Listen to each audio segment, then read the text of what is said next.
আর এই যে এখন যে লাস্ট মোমেন্টটা যাচ্ছে, এখন তোমাদের পড়াশোনার ডিউরেশনটা মানে দৈনিক কত ঘন্টা পড়াশোনা করো, আমি কিন্তু এই টাইমটার মধ্যে অনেস্টলি যদি বলি 14 থেকে 16 ঘন্টা পর্যন্তও পড়ছি ভাইয়া এই টাইমটার মধ্যে, মানে পাগলের মতো। লাইক ধরো দিন রাত 24 ঘন্টাই পড়া যেটাকে বলে, মানে যতক্ষণ সজাগ ততক্ষণই পড়াশোনা। এই টাইমটার মধ্যে আমি এভাবে পড়ছিলাম।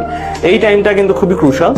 এর জন্য আমি বলবো যে এখন গাইডলাইন বা মোটিভেশন নিজেই তৈরি করতে হবে, নিজেই গাইডলাইন বা মোটিভেশন তৈরি করে 14 থেকে 16 ঘন্টা পড়ার একটা মানে টাস্ক বা চ্যালেঞ্জ নিতে হবে আর কি। মানে যতক্ষণ সজাগ ততক্ষণই পড়তেছো, খাইতেছো, পড়তেছো, ঘুমাইতেছো, দ্যাটস ইট। এটাই তোমার লাইফ, অ্যান্ড এর বাইরে আর কিছু না। সো এইভাবে একটু নিজেকে তৈরি করো।